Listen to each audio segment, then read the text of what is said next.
My friends in film fandom, wherever you may be and however you may be watching, thank you so much for giving us this little bit of your time. Something that hasn't been discussed much over history, I don't know why, is the whole JFK assassination. Why do I feel like that's always been brushed over by historians and conspiracy theorists alike? Why does nobody talk about this anymore? I wonder. Maybe we should go into it tonight with my awesome co-hosts, who I'm sure are going to have plenty of thoughts on this whole situation. Starting with my hetero life mate, Jeremy. What's up, brother?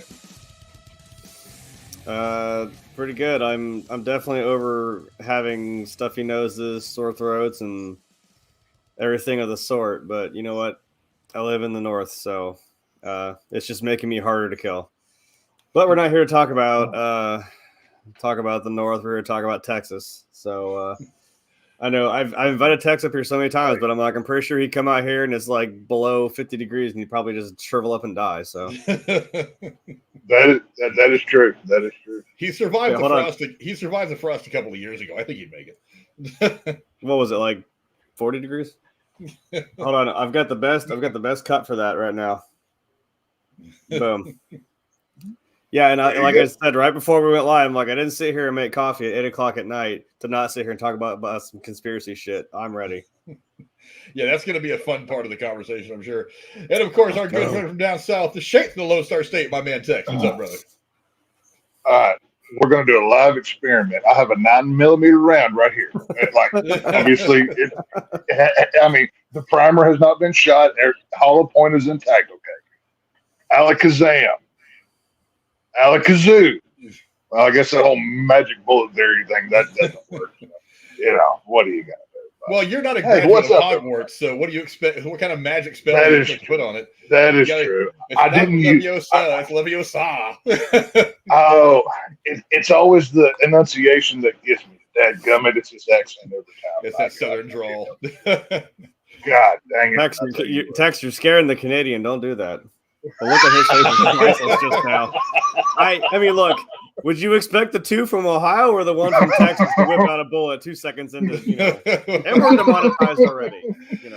And of course, our good friend from up north, the one who is no stranger to the cold weather, he hears 40 degrees and he's like, "All right, shirts off, weather. Let's go outside and have a barbecue."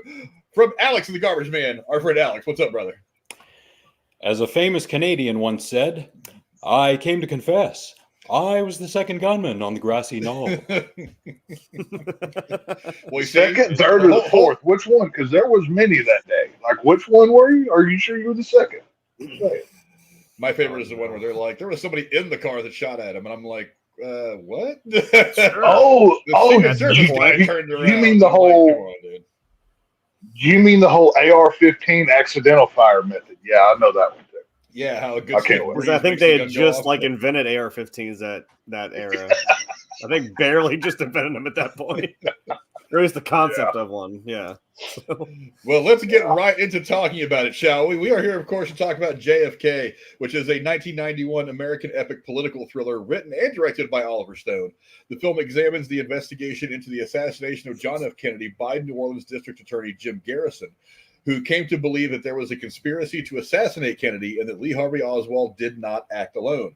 The film's screenplay was adapted by Stone and Zachary Sklar from the books On the Trail of the Assassins by Garrison and Crossfire, The Plot That Killed Kennedy by Jim Mars. Stone described his account as a counter myth to the Warren's Commission's fictional myth. JFK has been considered controversial due to its embracement of conspiracy theories.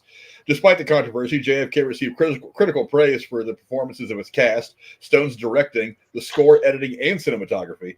The film gradually picked up momentum at the box office, and after a slow start, earning over $205 million worldwide against a budget of $40 million, made it the sixth highest grossing film of 1991 worldwide. JFK was nominated for 8 Academy Awards, including Best Picture, winning 2 of them for Best Cinematography and Best Film Editing. On Rotten Tomatoes, the film holds an approval rating of 84% based on 68 reviews and an average of 7.7 out of 10.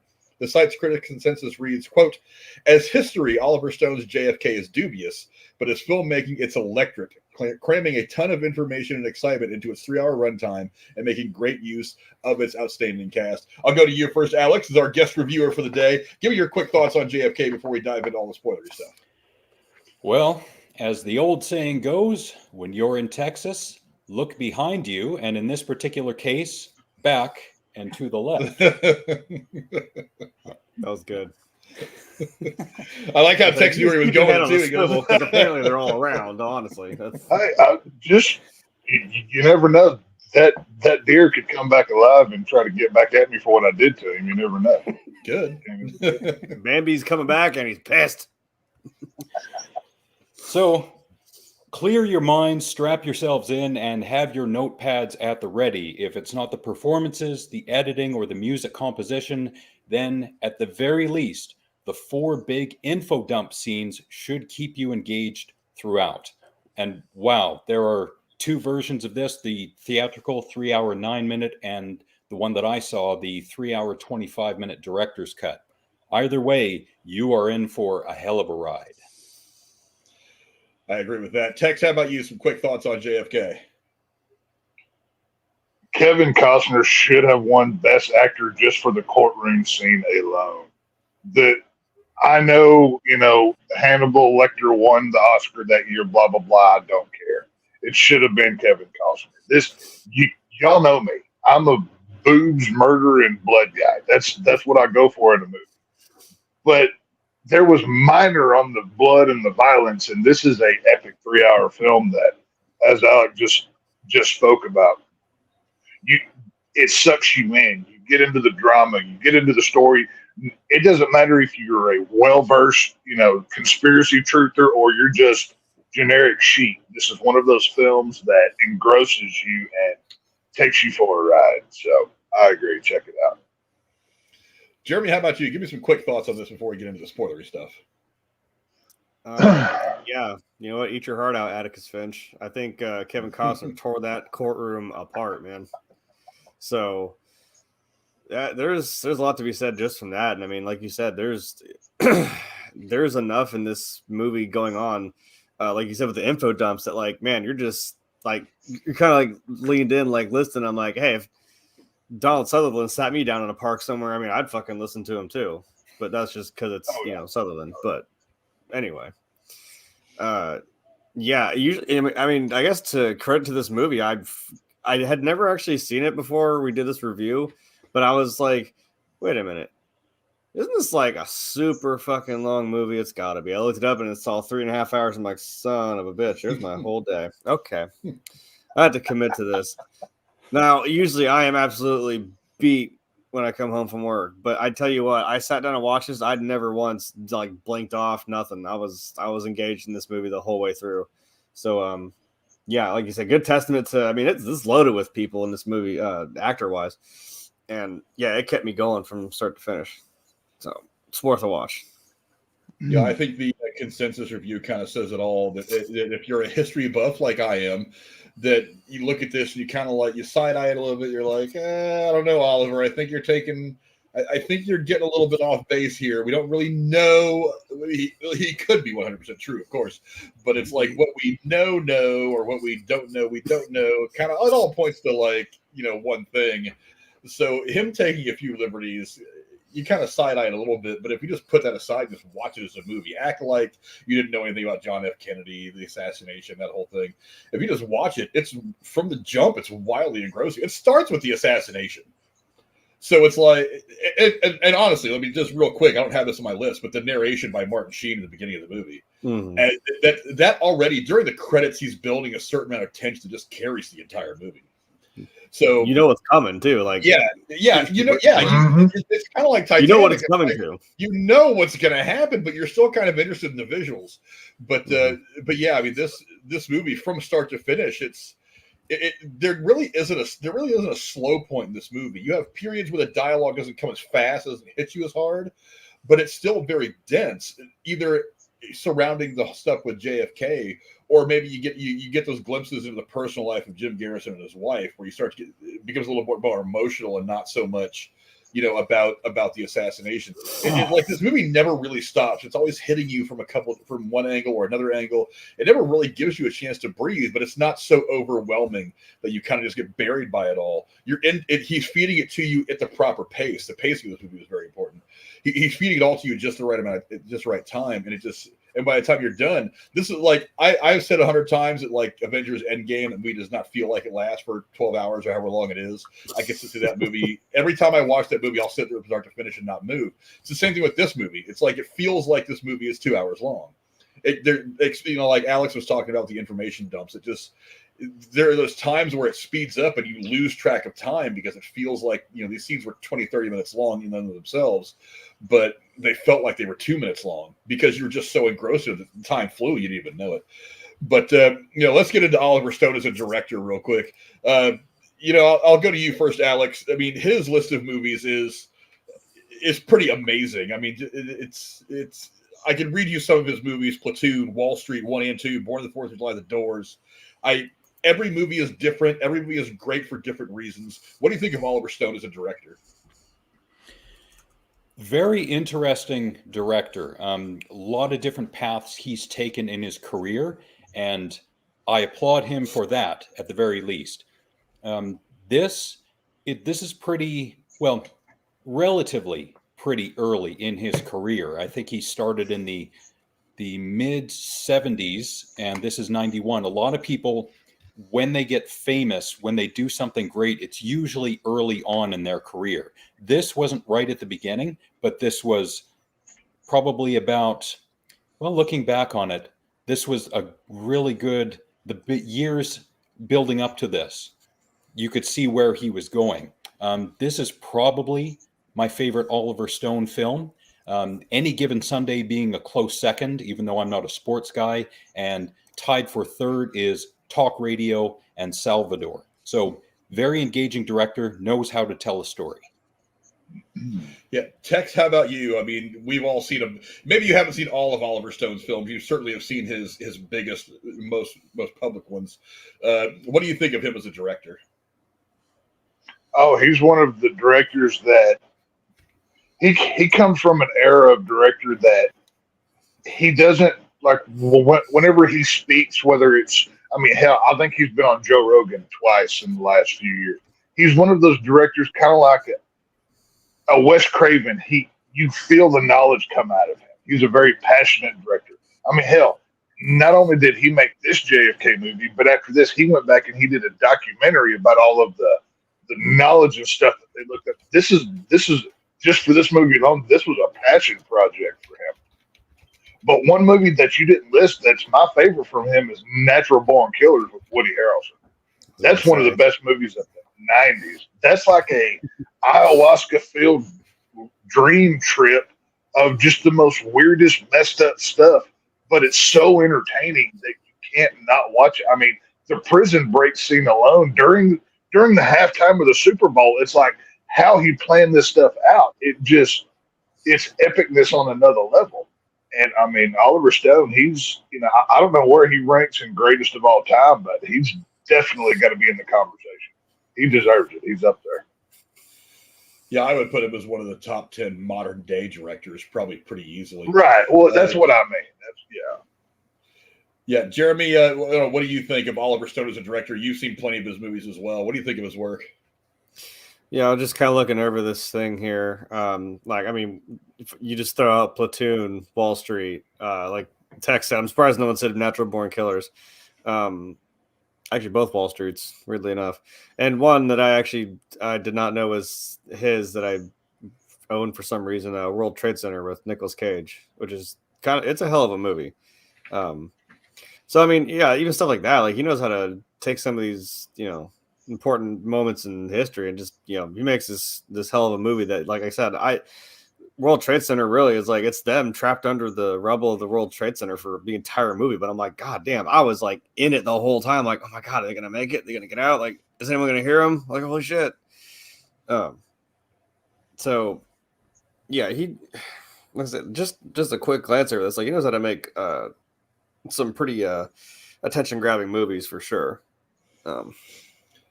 Yeah, and it's not even just what he's directed. I mean, we talked already: Platoon, Wall Street, The Doors, which is a fantastic movie. It's one of my favorite Val Kilmer films. Baby. The People versus Larry Flint, which is one of my favorite movies ever. World Trade Center. He was also a writer on Conan the Barbarian, the movie that made Arnold Schwarzenegger a star, and he was a writer on Scarface, one of my all-time favorite movies. He also wrote for Evita, that really terrible musical that Madonna tried to act in and sing in. I mean, the writing wasn't bad. The rest of it was kind of garbage. But yeah, she did she try? she tried to tell you she tried. But yeah, I mean, so his writing as well. Not to mention he's done some like TV stuff too. He's done mostly documentaries for the last probably 8 or 9 years. But yeah, I mean, but even some of his documentaries, I've seen them and they've been pretty good. But yeah, there's no denying Oliver Stone's talent as a director. Born on the 4th of July is one that I want to do. The Doors is one that I want to do. Natural Born Killers, we'll get around to it. That's going to be a tough one, because it's such a divisive movie because of the subject matter. But that's one I'd like to get into at some point. But yeah, I mean, Scarface too, right? Yes. Well, he was a writer for Scarface. He didn't direct it. He was one of the writers. Well, I mean, like I think you said you wanted to do that one. Oh yeah, we'll get to that one at some point too. But do not ask me high or low how many F-bombs, because I will fucking implode. I wrote it down once somewhere, and I don't. You better start counting now. Start counting now, you'll figure. I'm pretty sure it was somewhere in the 200s, if I remember correctly. So I got really bored one day, and I just sat down and decided, let's see how many F-bombs in this movie. I've seen about. Sat on a piece of paper. He's like, check.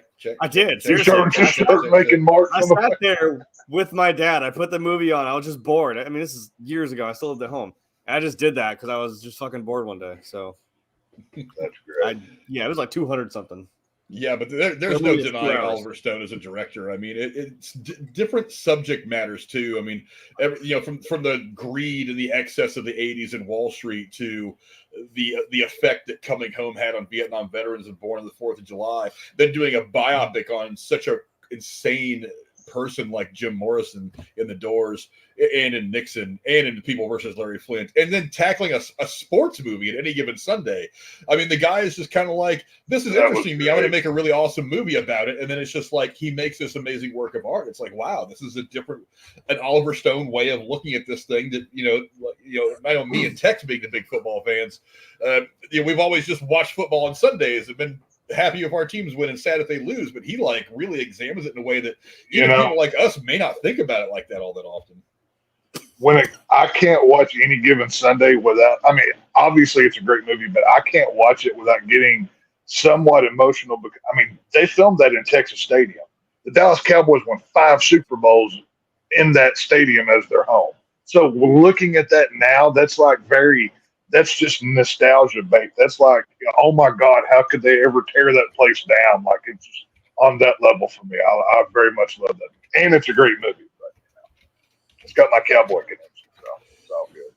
Yeah, but let's talk real quick now about the cast. I mean, you can't, boy, talk about all-star. I mean, so many great people in this cast. It starts with obviously with Jim Garrison himself, with Kevin Costner, and then just like on down, it's got Newman in it. You can see right there. Newman. It's Newman. J.O. Sanders. I mean, it's Rooker. Michael Rooker. Such a great cast. Morrow. It's even the people that play kind of bit parts in the movie that have not a lot of screen time. Yeah, like Vincent D'Onofrio was there for a hot second. Like Vincent D'Onofrio, Kevin Bacon's role in the movie, and then of course you've got Lee Harvey Oswald himself, Gary Oldman. So I'm a patsy. An absolutely stacked cast. I don't know, Jeremy. What do you think of the cast of the film? And is it possible for one person to stand out in this group of amazing actors?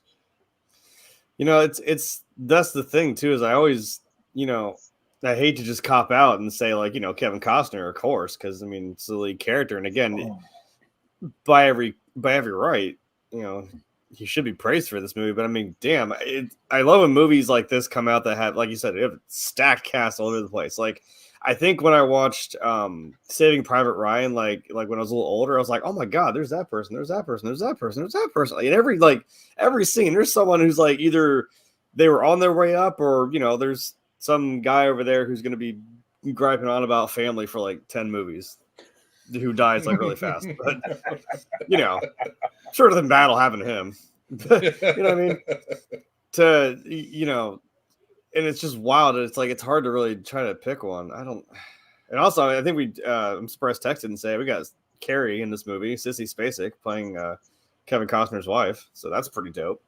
I don't know, like I want to say Gary Oldman because I feel like sometimes it's just like a meme or it's just like he's just for some reason kind of underrated that no one really.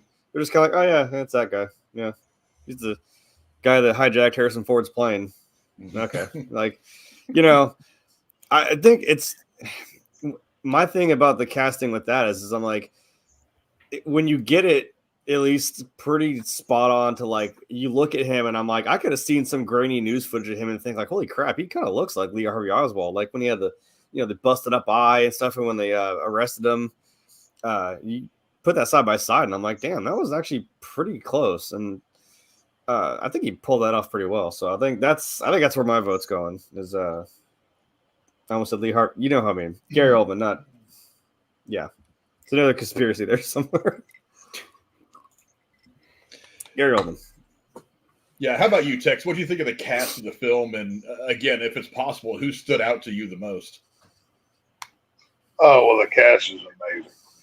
Donald Sutherland as X. I mean, my God, that 4 or 5 minute shot, whatever that is, epicness. I mean, he just rules that scene. But I got to go with Michael Rooker. I got to go with my boy Merle, the greatest character in Walking Dead. He's my dude. He carries so much. He carries so much in this movie, but he's never the star of any scene that he's in.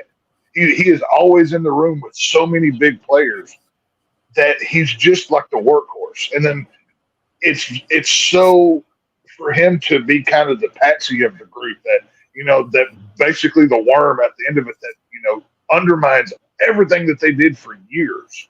He goes from being a background player to oh my God, what just happened when it finally comes time for the case.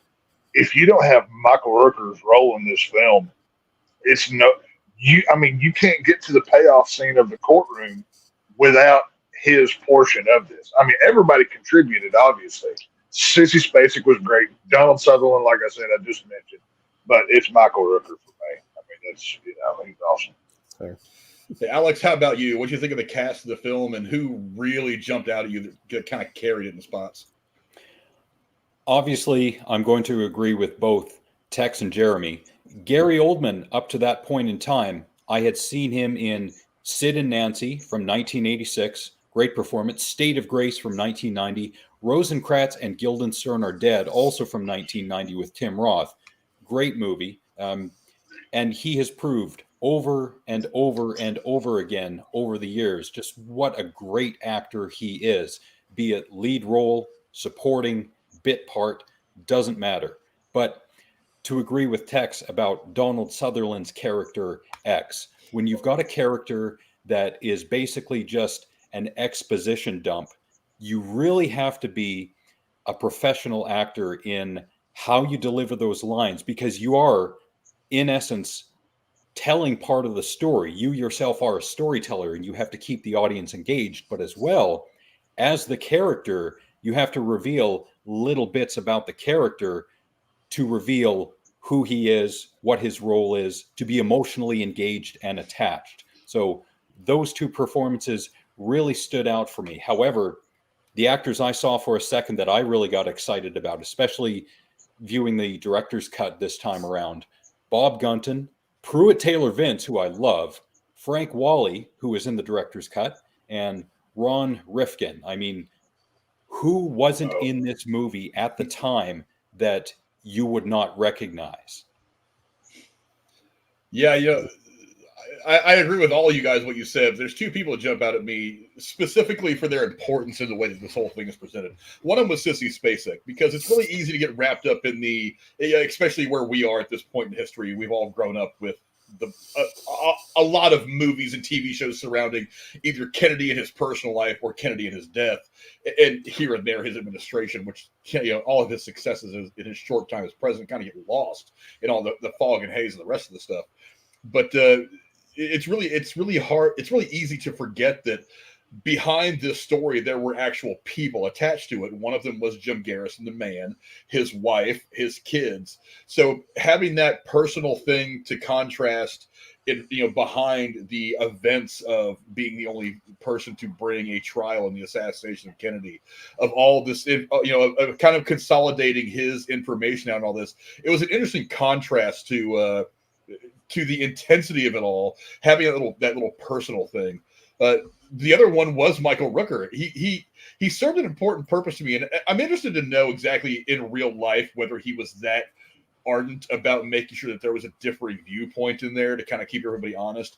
But to have he was important to have the one guy in there to say, hey, just so you guys know, it's very possible that Oswald got lucky with that third shot for the book depository. It's like, let's not forget that evidence that we have right now says that happened. Now, maybe there's other evidence out there, but it's important, even as outlandish as that whole thing sounds. I mean, I personally don't think that Oswald was the only person involved. There's lots of ways, there's lots of angles for that, but I mean, but there has to be that one person that says, hey, I just want to keep everybody honest here.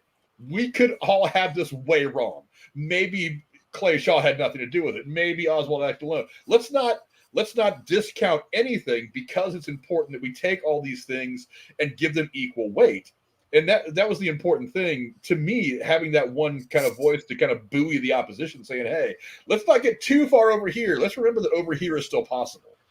So that was interesting. And I thought it was important. Again, I'd be very interested to know how realistic that portrayal of that person was, if he was actually that ardent about it, saying, hey, look, there's some things here that don't add up, but let's be honest here.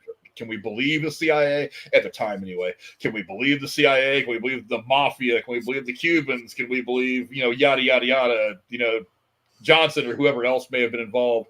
There had to be somebody out there to give that relatively unpopular opinion to this big group of people and say, hey, let's keep perspective here, guys. So I thought that was it was very important to have this character. I thought he played it very well. And he's Michael Rooker. I mean, the guy's got his own kind of screen presence that it's not completely unique, but it's unique enough to where it draws you to him a little bit more than some characters. And then there's like J.O. Sanders, who's just kind of like an imposing character. He kind of walks softly and carries a big stick. It's like I wouldn't want to run into that guy in a dark alley until he says, oh, hey, how you doing, buddy? And let me go buy you a beer. And I find out he's the nicest guy in the world, even though he's 12 feet tall and looks like he can hammer me into the ground. But yeah, I mean, but again, there's so much great acting all over the place. This is the first thing I remember seeing Gary Oldman in. I didn't see Sid and Nancy for the first time until probably about 5 or 6 years ago.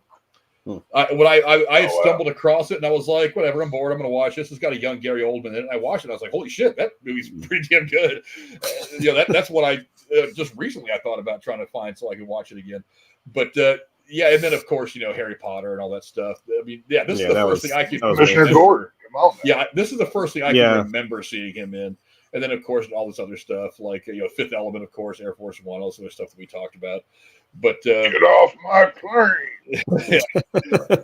Yeah, the cast was so good all around. And, one of the things that it's really hard to do when you get a cast full of amazing actors, it's hard to give them each the 1 or 2 scenes where they can really shine, really do their thing and be the ones that own the camera for just a couple of minutes.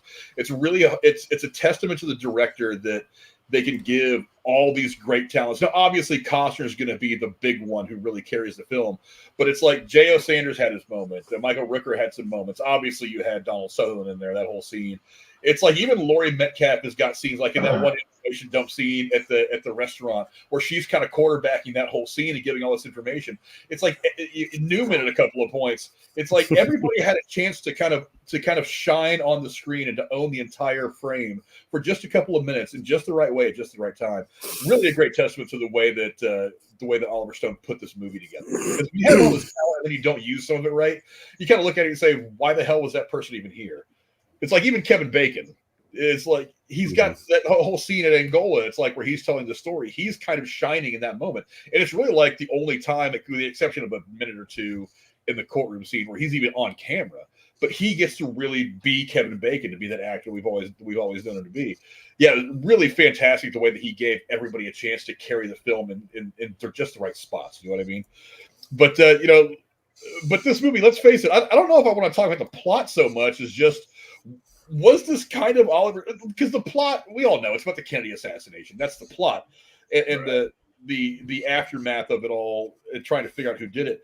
But I mean, do you think Oliver Stone approached it the right way by offering his quote counter myth, Or do you think that he really just kind of made this movie as kind of his own wet dream about the conspiracy theory? Because he's known for being a bit of a nutty conspiracy theorist. Was this kind of his wet dream, Tex? What do you think? Well, first of all, I take offense to your phrase, nutty conspiracy theorist, by the way. With so much. How can you call this conspiracy or nutty or theory? Look up Operation Northwoods. Just look up what they did in the Bay of Pigs. There is so much of this has been uncovered. Okay, I don't have enough hours or air in my lungs to go through all over this Kennedy stuff properly. But just look at one thing and tell me you can't question everything else. The chain of command of that magic bullet that they just happened to find there that hit a bone and was somehow perfect, because that's never happened before. Just looking at that alone, take the smallest part here, not all the bigger stuff that you have to accept. The smallest portion here. There's no way that's real. So if that's not real, then you have to question the validity of everything else. And what Oliver Stone did in this film, I think he's pretty spot on. Now, I do think he missed a couple things plot-wise. I think there's a push that needs to be mentioned, and an LBJ that played a pretty prominent role, at least in my opinion, of this whole ordeal. But I don't think he's too far from the truth. We're never going to know what actually happened because it's just like X says in the park. This thing is so decompartmentalized, pieces working over here. There were so many variables going at once that the right hand didn't know what the left was doing. Your version of what may have happened to Kennedy is going to be completely different from mine. But in a way, we're both kind of right because you know what? It was designed that way. So, like I said, I don't have enough time, and I don't want to take up these two gentlemen's time. So please, somebody stop me because I can go on like Alex Jones forever. So go. So. Jeremy, what do you think? Do you think this was just kind of was this just kind of Oliver Stone telling his own tale, or do you think that he was actually trying to put forth a counter narrative to what we've always heard about this assassination? Well, next text is going to tell me they faked the moon landing, so I can go there too. You really want to start that? You don't even want to go there. Don't you start with me? No, I don't want to go to the moon. Okay. It doesn't sound like a fun time. Maybe you don't have to worry about it because we didn't go at all, so it's fine. You don't have to worry about it. Yeah, it was too expensive, so they said, "Yeah, we're gonna go shoot it on location." So anyway, no, I don't know. Like, I guess akin to like what we were talking about with Michael Rooker's character. It's like, I mean, there's what we're told. This is what we kind of I'm because I'm gonna weirdly be on the fence here. Accept as what the truth of how it all went down, but it's like, yeah, but you can also say, you think about this for a second, like Tex was saying, like you can just think about one little bit of this, and if you can, present it in that way to somebody to make them stop and think, well, wait a minute, yeah, that kind of doesn't make sense, or that seems really weird. How did this? You know what I mean? So it's again not bad to kind of have a balance of like, well, it could be this wild, it's big, like Sutherland was saying, like it's bigger than like you really think. It's everybody, they're all in on it. I mean, that's what a conspiracy is. Now I'm thinking of Shawshank. It's all one big conspiracy and everyone's in on it. You know what I mean? So I mean, why not? Why not go for that? Because again, if like you said, if you just watch this as a movie flat out as it is, it's kind of like, oh, holy crap. But most of us, like I said, we know what we've been told what happens, but when you put the thought into someone's head, like, okay, well, think about it this way though, like hear me out. I mean, what's wrong with that? And like they say about fiction, I mean, there's always some little grain of truth in some fiction, right? I mean, no matter how big the lie is, I mean, I didn't want to, as much as I wanted to put the quote, it is from Hitler, and I'm sure we get canceled, but I'm like, the bigger the lie, the more they'll believe it.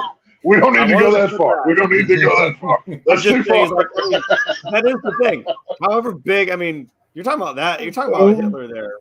The bigger the lie you sell, the more they'll believe it. I mean, honestly, right. Control the like what Hitler did. He controlled the press. He controlled what kind of information people heard. You got your entire country and essentially the world by its balls because you control the flow of information. And you probably shouldn't have set foot in Poland, but that's a different issue, or Russia for that matter. But Let me yeah, let me put this in your ear, Jeremy. And obviously, this wasn't covered in the film, and it's another thing that I wish would have been said. Shortly before all this is happening, JFK is going after the CIA, which they touched on in the film. But the thing that they did not bring up, go back and look at the speech that Kennedy gives about secret societies. And I wish Alex had his Bilderberg thing to throw in right here, because it would be perfect. But it's so funny. You've got the mafia after you, Bay of Pigs, Northwood, everything is going on. And you're calling out secret societies in public, and you wonder why they knock you off. I mean, I don't care what your party affiliation is. You should know by now, don't trust your government. They do nothing but lie to you. America, Canada, wherever. That's all they're good for. But, there's a lot to debone here. You know what I mean? The quote I actually had down on my screen first was the one that Kevin Costner said was like, can you, is a government worth preserving if it lies to the people? And I couldn't, it was too big. I couldn't fit it in there. Like, that's what I was going to go with. And I'm like, yeah, I think he says it at the end, I always bring this point up to some people too. I'm like, it says we can, fight against this government if they become a bunch of tyrannical twats. Like, we're allowed to do that. We don't have that Second Amendment for hunting purposes, people. Wise up. I know, like it's there for a reason. Like, and it's like I wish we could go back to the good old powdered wigs and stuff and be like, yeah, the government should be fearing its people. I'm like, it's kind of how it was supposed to work, but here I am wearing a Purge Anarchy shirt because I will caught that. My son they put Purge on the. We're coming up on a voting year in 2024. If we can vote Purge, they got my vote. I've been pushing that since the derailed days. I am Team Purge, baby. Let's do this. Right. I'm down. All right, by all means, this was my favorite one of that series. Still, I've seen every single one. I love it. So, so you're saying you want to do Monday Night Purge next? Is that what you're saying? I wouldn't mind doing a whole series on the Purge. Honestly, that'd be fun, dude. Excuse me. I think I have a mask from each of the from the first three movies. I've got the rich folks, the one where the X's and shit. No, I got the God mask, and then the one that lights up like from the third movie. I don't really know what to do for First Purge or Forever Purge. Could wear a big cowboy hat and Oh yeah, no. We can't do Monday nights. Alex and Nick on Monday. I forgot about that. So maybe like let's see. I don't know. Blank Night Purge to be continued. We'll come back to it later. Well, we're gonna be wrapping up. We'll be wrapping up the football streams here the next couple of weeks. Football's not gonna be Wednesday Night Purge. There we go. I dig it. I love it. I don't even know what what we were talking about. Shit. Oliver Stone's conspiracy theory stuff, but I want to move on to Alex now. Alex, what do you think? Do you think that maybe he had overstepped a little bit with he had taken a little bit too much of a creative license, or do you think that maybe Oliver Stone is onto something here with his theories? Because it's a movie, there is definitely creative license taken, but you can also think of some movies as activism on film. An example, I watched today, Judas and the Black Messiah, about Fred Hampton from 68 and 69 and the Black Panthers. Great movie. Now, we know from movies that while some things are based on historical fact, there are some fictional things added, dialogue, people, places, for example. But I don't know that up until 1991, there was ever a JFK film done. And if there was, did it go to the extent that Oliver Stone wanted to go with it? No doubt, Oliver Stone looked at the whole event and he himself saw some inconsistencies. So not only did he want to ask those questions, because back then, asking questions could be seen as something other than just facetious. They could be seen as actually asking questions because something does not make sense to you. But again, it's a movie. So there is, even if you don't go too far with regards to artistic license being cinematic, character story, and all that, it's still an engaging story nonetheless. And looking at the end of the film, as a result of this film, Congress in 1992 passed legislation to appoint a panel to review all files and determine which ones would be made available to the American public. And if I remember correctly, another point at the end of the film, the files of the House Select Committee on Assassinations are locked away until the year 2029. Now, the Trump administration did release quite a few files in, I think it was 2018, and the Biden administration released some last year. You were saying, Tex?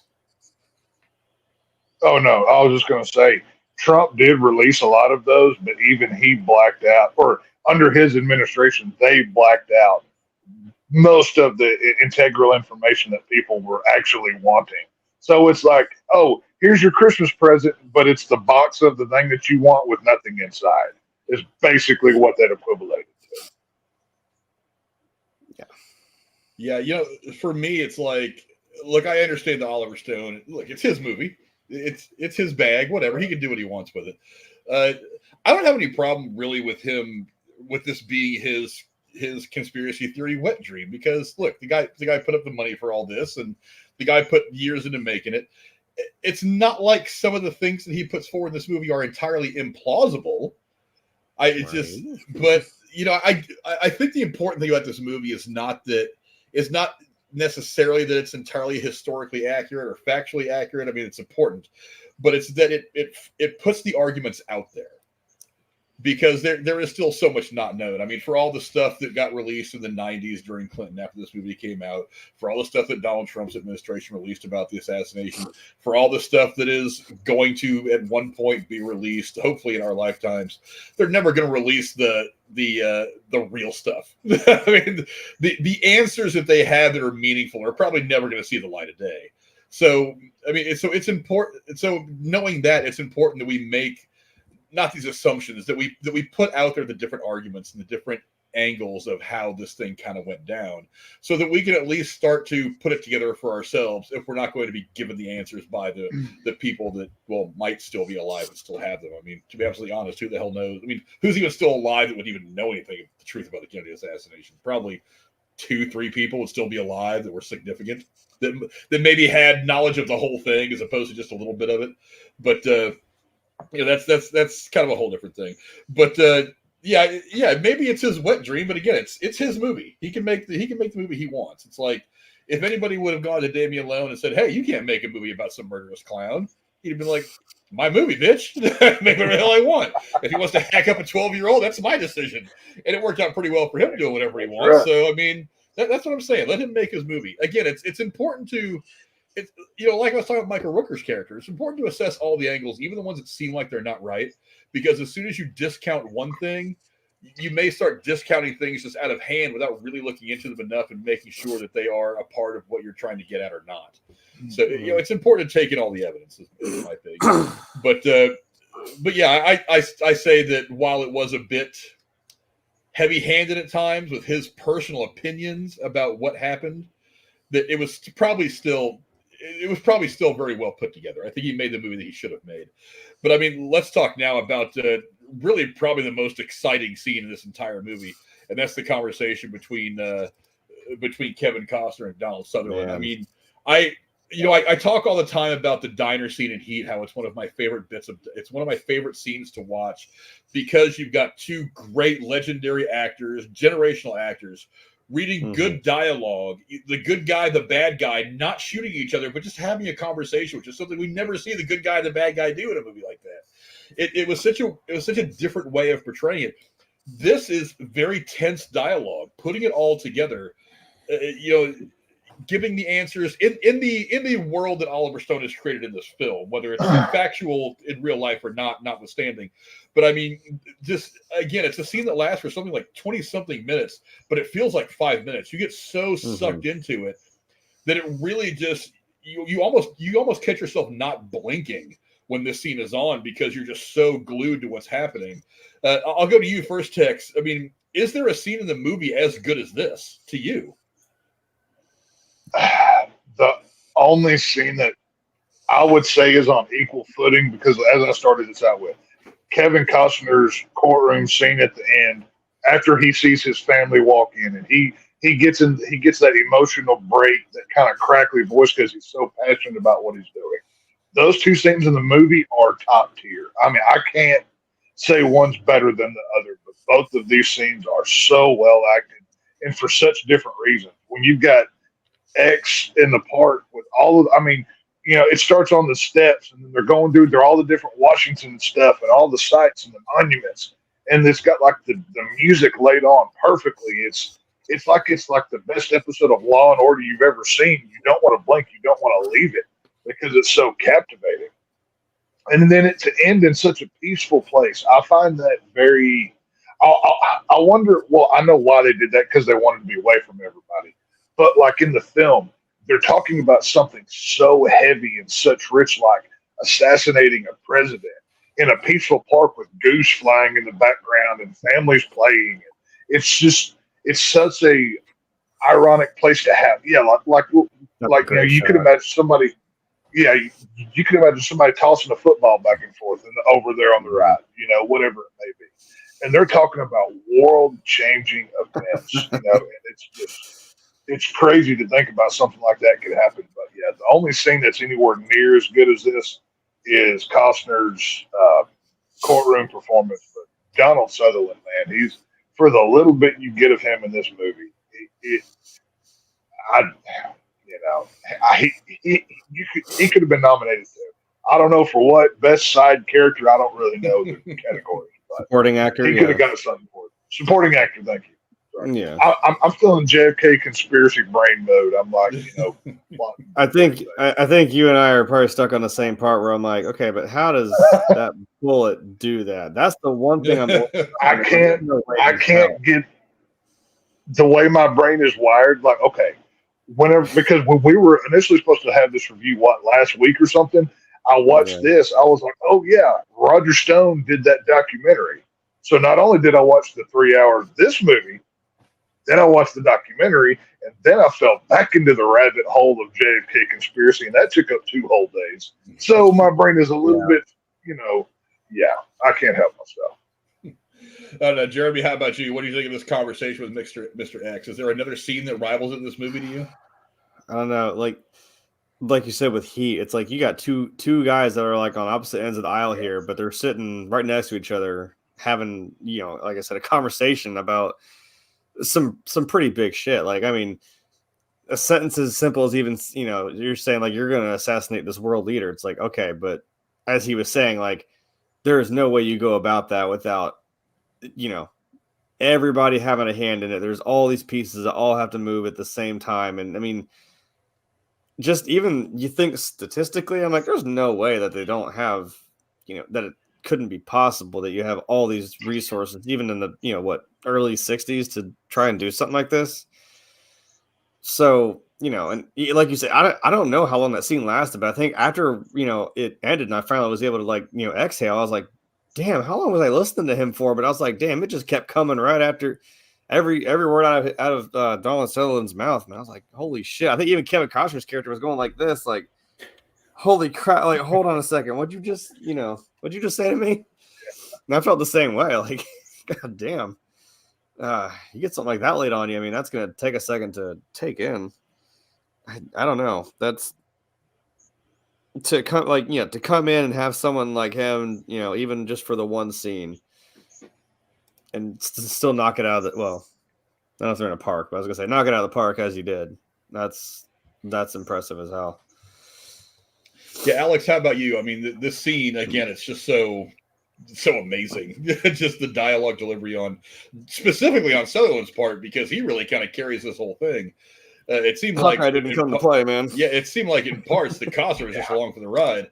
Is there a scene that is better than this one, or does this scene really kind of the peak of this film? This scene is probably the peak of the film in terms of information. In terms of information and entertainment, maybe the courtroom scene might rival it, but in order to have the courtroom scene, you have to have everything before it, because he's building a case. He's giving you all the little bits of information along the way. If you simply jump into this scene at the monument 20, 30 minutes into the film, the audience is not going to be prepared for it. And considering the last crazy scene that we had with Joe Pesci, I think it's fair to give the audience a kind of palate cleanser, but not exactly an info dump palate cleanser. This is a palate cleanser of a different sort. So having it set, as Tex said, at the Washington Monument, it's such a peaceful place. It's a juxtaposition because you have the calmness of the environment with which to listen. And that's part of the reason why cutting back to Costner listening, and it's very important for actors to listen because it helps the audience listen as well. It's very important to help take all that in. But with the editing, the visuals of cutting back to different parts of what he's talking about in the movie, that's important as a visual cue as well. So, in terms of not only information but entertainment, this is probably the peak, but this is not the be-all, end-all of the scene. You still have to put it all together at the courtroom scene at the end, and we'll probably get to that, but it makes sense as to why Kevin Costner's character does get emotional near the end of that courtroom scene, even though it wasn't scripted, because he's helping not to influence the audience, but so that the audience identifies with everything that has happened. Yeah, I agree. To me, my favorite scene of this entire film is this scene, the conversation with Mr. X. It seems like everything else at this point was just kind of squeezing colors onto the palette. It's like you really get your first good brushstrokes of this entire canvas that is this crazy story that he's telling over the course of this movie. You really do kind of get it starts to come together here at this point. Yes, it culminates in the courtroom scene, which is fantastic. But this one, the way that Sutherland kind of just his pacing, his tone, there was obviously a veteran actor doing, even at this point. I mean, this was 20, 30 years ago now that this movie was made. I didn't even realize the movie was that old. Good God, that's how old I am. But yeah, I'm 31, man. Yeah, I personally think that this is the best scene of the entire film. But I do agree with what you say that the most important scene is probably the courtroom scene where they really do put it all together. But I want to say something real quick about the courtroom scene. He has that point where he starts to get really emotional when he's talking about all this stuff, and his voice starts to crack a little bit. That was actually something that happened while he was filming the scene, because he was getting so into the moment and into doing all this stuff that his voice started to crack, and he started to actually get emotional and a little watery-eyed. And he said he saw it. He knew it was happening. He told Oliver Stone, he's like, I don't know about that. And Oliver Stone was just like, no. I that's what Garrison was for all this thing. He was that wrapped up in this shit. So yeah, we're gonna leave it in there just the way it is, because that's kind of that's what I want you to be right now. Is I want you to be that emotional Garrison in this moment, breaking down this entire case, the years, the stress that he had gone through to try to get this thing done. He's like, this is what I want from you. So that was actually Kevin Costner getting emotional when he was doing that. Oh, yeah. So yeah, I mean, all these tense moments, these information dumps, the personal stuff with him and his wife, all of it leads up to this moment where it finally is that emotional release in the courtroom where he's like, I have spent years on this moment where I can break all this down for you.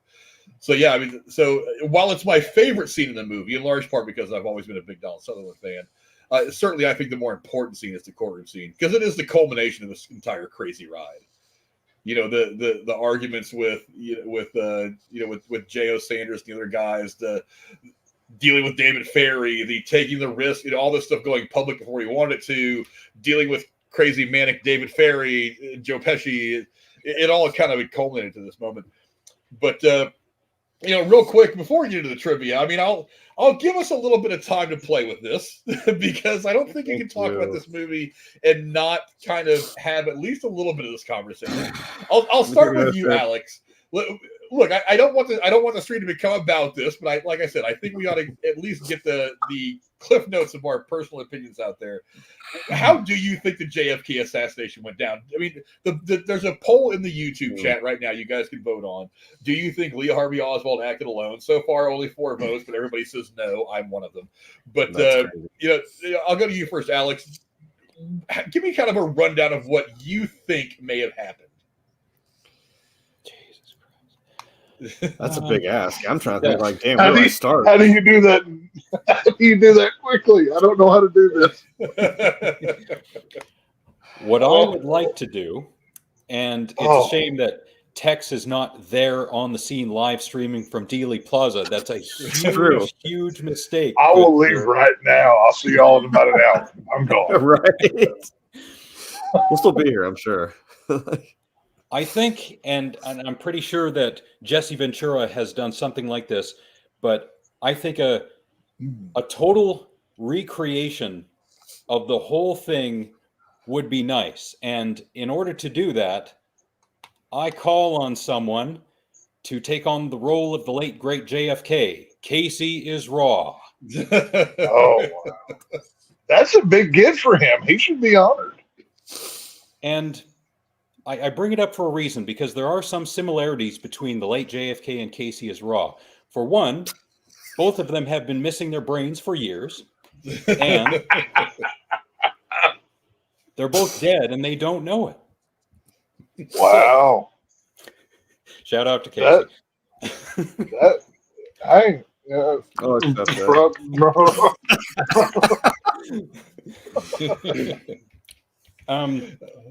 Jeremy, how about? Oh, I'm sorry. Go ahead. That is an answer.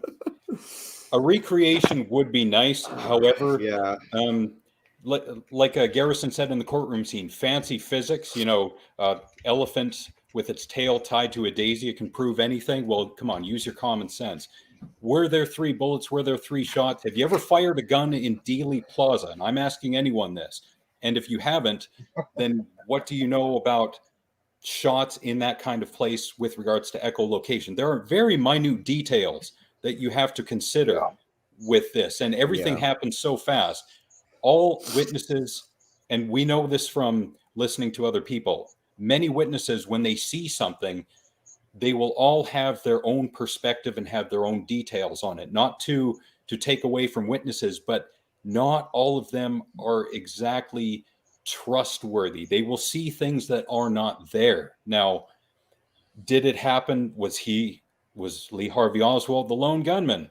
That's a good question. I would love to see the windshield on that car for one, and I would love to see the entry and exit points on Governor Connolly for another. I'll leave it there. I don't know. Jeremy, how about you? Quick thoughts. What do you think may have happened that day? Well, I'm glad he ended on that, because that's kind of where, as I mentioned earlier, where my mind kind of sticks at is, like, if it also was not obvious from my shirt and my obvious millennial emo look, that, I've shot guns since I was a little kid. And I'm like, there's something in my head that just, it's like, there's no way that makes sense, that, because again, they run through that whole thing with, like, oh, he had to have gone all the way up there, got there, fired off them 3 shots. And that's a shitty gun. I'm not going to, I don't care who you are, how good you are. It's just not happening. And then he has time to, put that shit down, run all the way back down the stairs, and then get out of that building, and then go the 17 other fucking places he apparently went. When you say it all out in order, you're like, that doesn't make any damn sense. And how you got 2 guys, you got President Kennedy and Governor Connolly with like 7 bullet holes in them. And like Tex was saying, a bullet doesn't just go clean through something. Like, there's not a damn thing it goes through and it comes out clean the other side. You got bone tissue, and you got metal, and you got window glass in this car. And it didn't just end up in like dude's lap or in the floorboards or wherever they say this thing. It fell out. Yeah, bull crap. It didn't go through 2 people, and then I don't know. I've never done it, but have you ever tried to shoot through 2 bodies? I'm pretty sure that's not exactly the easiest thing to do, especially from, what was it, like the 6th story all the way up? So I'm not convinced that it's just, it's just one guy. I mean, whatever. You got to have the story. You got to have something to put down because, again, human minds work in a way that it's like, it's got to make sense somehow, and you can't, it'll drive your brain crazy if you don't understand it or try to understand it and put it in some sort of order. But with something like this, when you think about it more, there's no way in hell that, like, I think it was Alex said, I want to see that car too. But unfortunately, I don't think we can. And I would love to see someone do this on a grand scale as well, because there's so many variables of just unreliable narrators and a very high tense, very stressful situation. There's all kinds of sounds going like every direction in this place. And, again, I don't know. When something like that happens and your brain's trying to recollect it, you're like, I don't know, it came from here, or I heard this many shots, or I heard this, or, you've seen a cop, like, I've seen a cop, like, in a fight for his life, pull out his backup and dump his entire magazine into this guy to stop him. And they asked him after, how many shots did you fire? He's like, I don't know, like 3 or 4. They're like, you emptied your gun and you have 10 in there. And he's like, you know what I mean? It's like the Pulp Fiction when they talk about, like, you ever see that? Like, they unload and they just completely miss somebody. Like, there is wild shit that will happen. But I don't believe it's the way that it's been presented. So there's plenty of other places. I mean, it's seeing it from the movie when they're like, oh, yeah, when we're sitting here looking over the fence, like, oh, that kind of makes sense because you got the best chance of, because they even said when they're up in the book depository, why didn't they just get him when he was coming straight at him? Because, I mean, I play video games. That's the best time, you're lined up, you're centered, and you're coming right at them. Like, that's the time to shoot them, because as soon as they go back and they're going away from you now you got to lead up. If you're trying to bird hunt, now you're fighting leading the target. And as someone who's tried to kill a president in a video game, it's not fucking easy. I was going to end with that. I'm like, I have played Fallout New Vegas. I have tried to kill the president, and it's fucking hard. Okay? You don't just walk in there shooting just in a video game, Secret Service, in a video game. And YouTube. In a video game. I didn't. Yeah. It was Fallout New Vegas. I was just approached by some weird dude who said, "Hey, you want a job, kid?" Basically, and I'm like, "Sure, what does this entail?" And then I was way down a rabbit hole. Too many save files passed where I'm like, I can't get out of this now. Shit. So. Yeah, there's, like I was saying at the very beginning, there's a lot of facets to it, and there's just too much there to just be as simple as, it's one guy. Yeah, Tex, what do you think? I know you've already given us some of your thoughts, but do you boil it down to a minute or two? You want I kept rambling, so don't worry. I know. the shortest version of this is the CIA did it with cooperation of many, many people that didn't even realize they were working together. It was a task took on by many people that all had the end goal. There were many gunmen in Dallas that day. I'll just, instead of giving you because I've basically already told you what I think happened. I'm just going to throw some of these inconsistencies out. Okay, that Lee Harvey Oswald, he was a CIA. He was a CIA plant years before this ever happened. He was on their radar. There is paperwork to prove he was on their side. Same thing with Jack Ruby. Go look at some of his connections through Mafia. He was a Dallas strip club owner. There's a lot on him, too, that you need to be looking into. He was the cleanup guy for that. The rifle that Lee Harvey Oswald supposedly shot Kennedy with wasn't even the same gun that he ordered to do this. I think it was substantially smaller and maybe even a different model. I can't remember. As I recall, I think he ordered one gun, but because they were out of stock, they sent him the one that he supposedly. No, I've heard that, but that's bullcrap. I don't buy that for a hot minute. There is pictures of him at his house holding the gun. Right. But there is pictures which that was some early ass Photoshop, which they actually touch on in this film. There is pictures of him holding that actual gun that is on the paperwork that he ordered, but yet another gun killed Kennedy. And on top of that, they've had modern day sharpshooters modern day snipers try to recreate the 3 shots in the time that it would take, supposedly, to do. The best shots in the world today couldn't do it. It's all bullcrap. If you buy, I mean, Frank, Jeremy, y'all are both gun guys. Y'all know if a bullet hits bone, it's not coming out clean. It's not the way it happened. There is so many. I don't care who you think did this, but the Warren Commission is nothing but lies. It is not worth the paper and the ink that they printed on it. It is nothing but lies. It's nothing but garbage. It was a cover story to cover their butt because guess what? They needed Kennedy out of the way because he didn't want to go to war. I'm not a Democrat. I'm not a Republican. I'm not either one of them. He was trying to save this country. He was trying to keep our men from dying. And these warmongers that we still have in power today said, you know what? LBJ will give us what we want over here.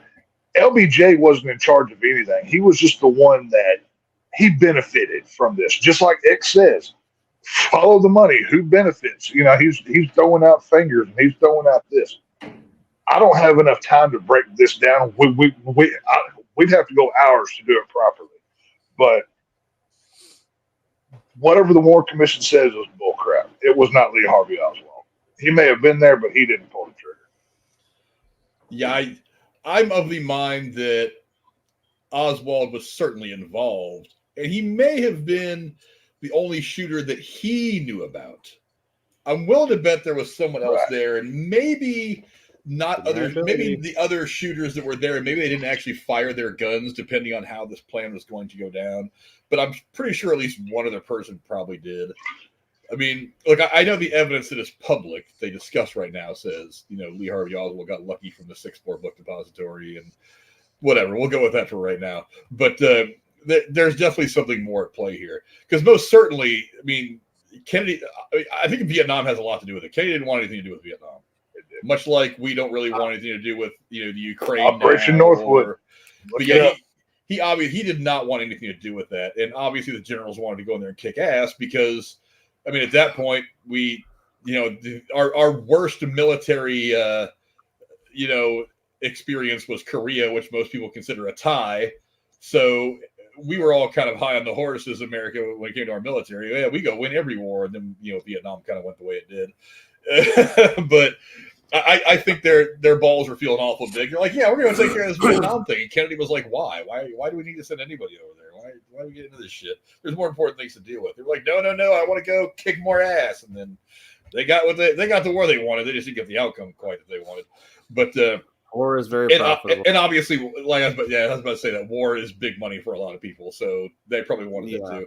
Look, I think it's obvious that there were other people involved. You know, as I was watching this the other day, getting ready to do this, it occurred to me that, you know, one of the reasons why I tend to think that there wasn't anything too unscrupulous going on surrounding 9/11 is because the way information flows, like in 2001 compared to 1963, is a lot different. You could probably pull something like this off with minimal people knowing about it in 1963.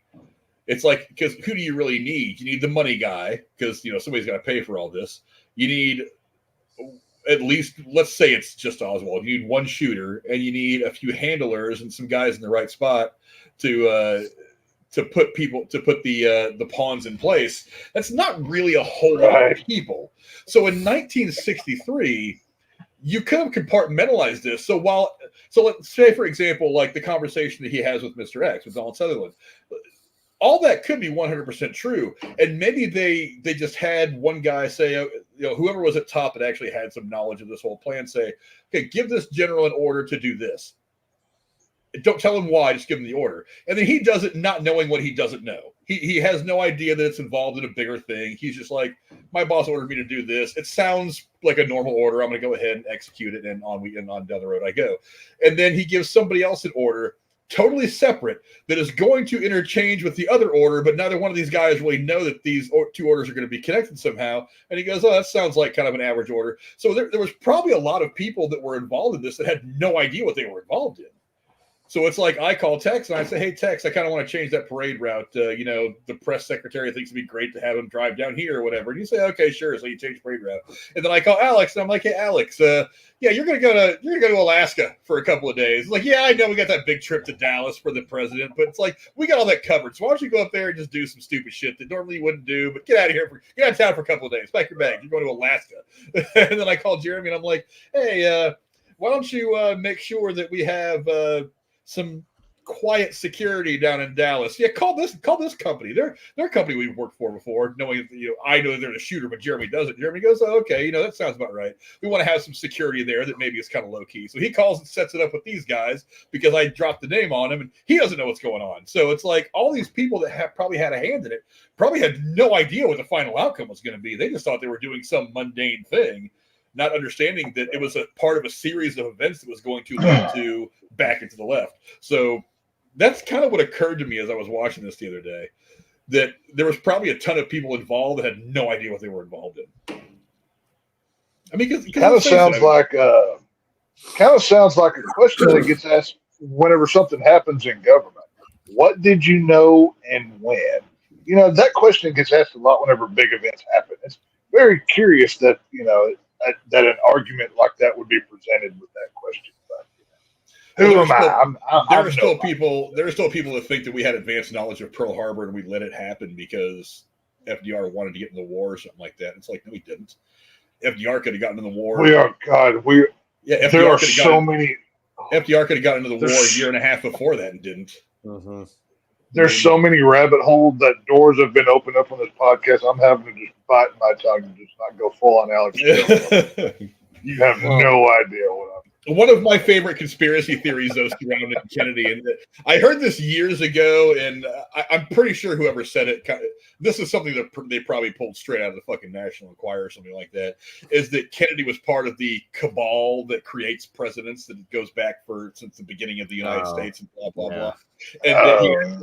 And that he actually faked his own death because he was going to be running the cabal, and that he was actually the one that was secretly running the United States all the way up through like the Reagan or Bush Senior years before he actually died. I think I've heard that one before. Well, I think that one ties more into the Kennedy empire than just JFK himself, and that's why the other Kennedys fell the way that they did. I think that's what about his brother then, Yeah. I think that one is tied because once you get into one Kennedy conspiracy, you open up 5 more. It's kind of like at the end of Loki season 2, whenever you see all the trees, like the vein things that connect, that's kind of like the Kennedy conspiracy. Because you start in this one and pretty soon you're all the way over here. You don't even realize how you got there. It's kind of how this stuff works. But yeah, I really hope that one of these days somebody's just like, you know what, fuck it, just release all this Kennedy shit. Let's just get it all out there. Because I mean, think about it. If you were 20 years old in 1963,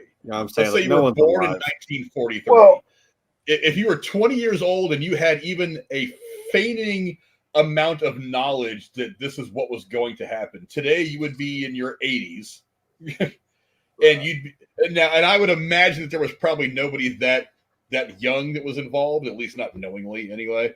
So I would imagine that most of the guys that were involved were probably between the ages of 30 and 50. So I would imagine just about everybody that could have been involved in this is long gone. If not long gone, certainly they've died in the last 10 or 15 years. Yeah. So look at it this way. Just a few months ago, the U.S. government is basically coming out and saying, oh, yeah, aliens are real. We've been on it for a while. Nobody freaked out. Why? Because people already think that they're here to begin with. And too much shit. We don't care anymore. Well, this is my point. 99.99% of people already believe that the government killed Kennedy. If Joe Biden were to come out tomorrow and say, oh, yeah, by the way, we put 2 in Kennedy's dome piece, everybody like, oh, yeah, I already knew that. And then be on to the next thing.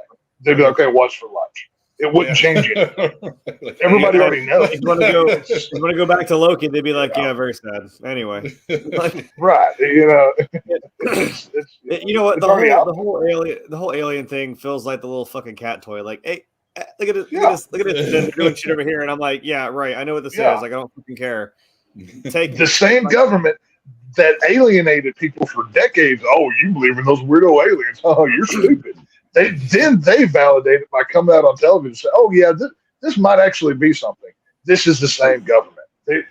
This government does not serve the people. We are their cattle for their machine to feed on. That's all that we are. We're a Just number. tell me they built the damn pyramid so I can get on with it. Like, I don't care. I remember when Clinton officially announced it, like, okay, yeah, Area 51 exists. Everybody was like, we know. It's like, Yeah, right. You guys may not have said it, but we all knew. It's like, right. It's like, we know. And Yeah, like breaking news: President told the truth. That was the bigger story that he actually told the truth. It was like the fact that Area 51 was there later, and testing secret shit or possibly had alien bodies was like everybody was like, and right. like we've been saying this for 50 fucking years, pal. But anyway, let's move like on I said, what did you now. know when? That's the point. That's the point. Let's move on to some trivia now. The filming of the murder of Oswald by Jack Ruby was filmed on location in the actual basement garage of Dallas City Hall, where the real life shooting took place.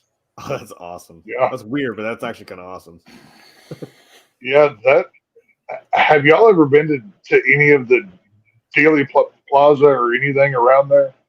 The only time I've spent any significant time in Texas was, well, about 2 years ago. We went down to Conroe, just outside of Houston. It was too far away. We were only there for a few days. Oh, yeah. So I couldn't get to Waco. I couldn't get to Dallas. It was too far away to like suck up a whole day. But I do want to go down there at least once. Yeah, it's still pretty eerie to go, like the Q a couple years ago when the Q movement was real big or whatever. People thought JFK Jr. was going to come back, right? Like all over that bridge in Dealey Plaza was these Q people waiting because that's where he was going to appear. It was.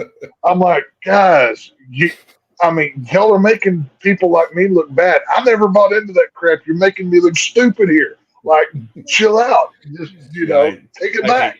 I hate QAnon. Those people are so messy. Yeah, it was bad, dude. It did more harm than good. But I mean, it was that whole area of Dallas is. It's very eerie to go through Dealey Plaza. Like even today, and of course it doesn't look anything like it did in the 60s or whatever. Right. But it's very eerie to go through there knowing what happened. But yeah, it's weird. One of the people we didn't talk about in the cast, but who was actually quite good, was John Candy. Dean Andrews. Yeah. His sweaty face during his talk with Garrison was very real. Candy was petrified at the idea of appearing in a dramatic film with actors like Gary Oldman and Donald Sutherland, and he sweated profusely through all of his scenes because of this. It was left in because it made him look like kind of a douchebag lawyer. Yeah, I think like the first couple seconds there, I was like, "Holy shit, is that John Candy? God damn it, that's awesome!" And then I got sad. I was like, "Damn, wait, how?" I mean, he passed away in late 90s. Even being in a dramatic role, he still plays it comedically, though. I mean, he still brings his personality. He's fucking laughing, yeah. He's right. You seem so sleazy. I love it. Like I was like, this works for him, though. But there's something about watching somebody who's not known for a certain genre go into that genre. Yeah, it's like we've talked before about Michael Keaton being mostly a comedic actor, and then he gets Batman where he's supposed to. There's a few comedic lines in it that he has, but it's a very dark, very serious role playing Batman and Bruce Wayne. And even since then, he's done more dramatic stuff. But it's like same thing with like Leslie Nielsen. A lot of people in our generation know Leslie Nielsen mostly as a comedian, but he had spent the first like 30 years of his career as a dramatic actor. So when you get to the stuff like Naked Gun and Police Squad and stuff like that, he was actually very much known for his dramatic work. So the comedic stuff was something that he had done kind of on a whim, and he ended up being very, very good at it. Now, maybe it was just a combination of like, him and the Frank Drebin character being kind of a perfect match. But yeah, it's different when when someone who's known for one kind of acting steps into something else and is just so very good at it. So it was kind of interesting to see him play this dramatic role, because when he steps up at that table and he like yells at Garrison, there is like a little bit of fury in his eyes that I've never really seen on John Candy before in a movie. I mean, he has that really kind of mean. He's looking laser beams right through Garrison, and I'm like, wow, he's got that fucking presence, man. I mean, he really put himself into that moment, and I was like, holy shit, I'm not looking at Harry Crumb right now. I'm looking at Dean Andrews, this guy who's screaming at this Louisiana DA. So Uncle Buck, why are you so mad? Yeah, don't get mad, Uncle Buck. But Yeah, go play your polka. But yeah, he actually was quite good at it. I was actually pretty impressed. But let's see. Oswald's arrest, if you can believe this, was also filmed in a very real spot for the assassination. Oswald's arrest was filmed in the real Texas theater where it happened. Money from the producers helped restore the theater and keep it in business. Nice. I've been there. We went there on a field trip. Oh, I want to say like junior high, like 7th or 8th grade. We did it like the book depository. We did the whole thing. I mean, down here, obviously Texas will forever be linked with, killing a president. It's, the joke used to always be, why don't you mess with Texas? Well, look what happened to Kennedy. He didn't fare so well. But it's one of those things. It's the locations. It's synonymous for it. I didn't realize that the film did that. That's cool though. That's cool. Don't come here. The whole damn city flooded, and then we're like, oh, we should probably do something about that. Yeah, no doubt. I'll come visit y'all whenever it's warm, where decent people live, not like you bunch of heathens. You gotta catch it on like the right week, man. You gotta know ahead of time. I'm telling you. Well, then again, you know what? It's a pretty safe bet if you come in like July, August, because it's like hotter than shit, and it's also humid as shit. So I can deal with hot. Hot is fine. Deal with cold. Yeah, if you can deal with. Sorry. Yeah, when it gets like real hot. Yeah. Yeah, the Angola prison scene. I thought I had a picture of it, but I didn't. But I don't. The Angola prison scene was filmed entirely on location at Angola prison with real guards and inmates in the background. Oh shit! That's cool. All right, so they're all just sitting there, Kevin Bacon and all these guys, and Costner, and in the background are murders, like actual like people who murdered people. Casually. But, I wonder if they got SAG cards.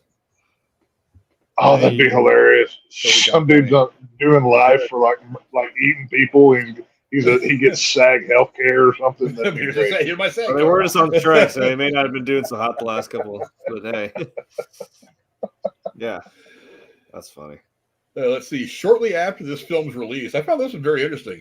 Shortly after this film's release, film critic Roger Ebert received a tongue lashing from Walter Cronkite, who berated him for praising the movie. Cronkite was adamant that there wasn't a shred of truth in the film. Well, that's because he's one of the insiders that covered it all up. Of course, he's going to deny. You really believe the lamestream media, the mouthpiece of all of these people? You can't trust a word mainstream media says. There's nothing but liars. Well, I mean, there was this YouTube channel I used to watch all the time. YouTube killed it eventually, which really pissed me off, called Dan Notch News. And what this guy did was he found old news footage, like live footage of everything from 9/11 to the Kennedy assassination, Bobby Kennedy's assassination, the first moon landing, and he compiled it all into these playlists so that you could watch the live news footage as it appeared the day that this stuff was happening. And I had gone back a couple of times and watched the news footage of the day that Kennedy was killed that day in Dallas. And I always kind of like looked at it and I was like, wow, this is pretty amazing to go back and watch it in real time as it was happening. Because all I'd ever really seen was like news clips. I had little clips on places like YouTube or things like that. Read about it obviously a lot. Seen things in movies and documentaries, but I'd never been able to sit and watch actual like 3 or 4 hour block of live news footage, like the assassination attempt on Reagan. He actually had a video up there that actually had Reagan's entire speech to the AFL-CIO that day, and then it cuts away and CNN's doing some other random stories about some kind of worker strike in Poland or something, and then it says, oh, breaking news, Reagan's been shot, and then it's like 2 or 3 hours of this wall-to-wall coverage of what happened when Hinckley shot Reagan. And it was really interesting to go back and see how things were covered back then, comparing the information they were getting in real time to the information that we now know decades later after we've had a chance to sift through it all.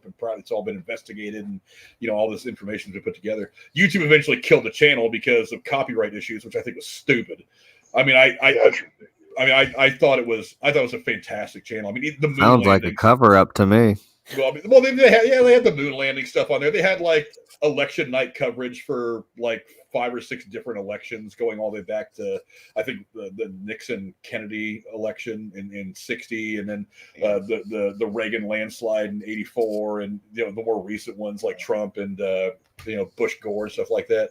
But it was really interesting to go see those. But yeah, I watched the Walter Cronkite when it was interesting to me because I was thinking to myself, how is he processing this? Either in that moment as he's trying to report all this stuff, and of course it has that moment where he takes his glasses off and he officially reports to the masses that Kennedy had died.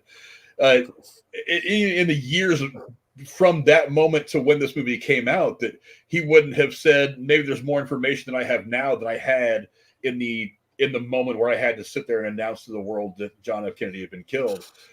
I thought it was kind of odd that he wouldn't have, as a newscaster and someone who was, as far as I've read, was actually fairly impartial in reporting the news. I mean, he was liberal, of course, but this was back when the news was kind of just straight up report to you the facts that we have, and not be so opinionated like you get from Hannity or all these other people that are out there, the talking heads nowadays.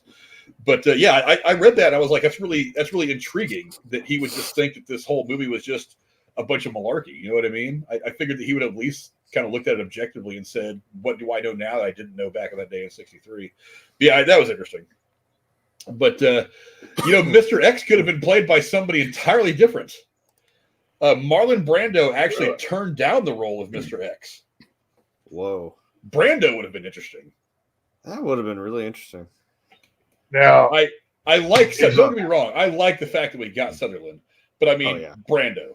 Is there any way we can? You got the Godfather sitting down and telling you like all this shit's going on. That's what I was gonna say. Can we dub Sutherland's speech with Godfather voice, and that whole 20 minutes? We have AI now. Completely different. And they could even make Brando onto that. Yeah. What did they do to my boy? That takes on a whole new level with Kennedy getting his head blown off. My boy. Oh no. That would have been good. Damn, I'm ask you for a favor, and that day may never come. When I call upon you to do a favor. The day of my daughter's wedding, the whole thing. Hey, throw them all in. Me and ask me to do murder for money.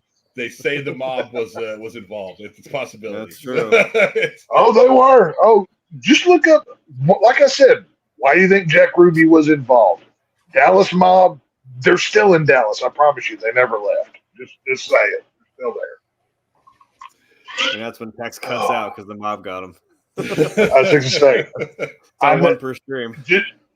I just want to put this out there. If I disappear after this one, I don't. It's not of my own doing.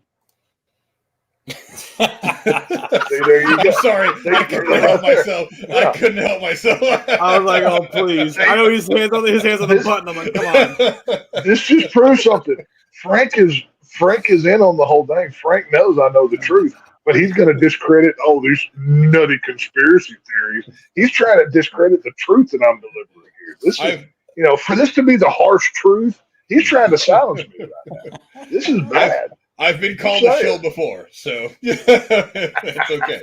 I'm with it. And what? Something that could have been an interesting casting move. Oliver Stone's first 2 choices to play Jim Garrison were Harrison Ford and Mel Gibson. Ooh, Harrison Ford would have been kind of wild. I don't know. That would make Air Force One kind of funny too, then, because you got him and Gary Oldman again. Yeah. So.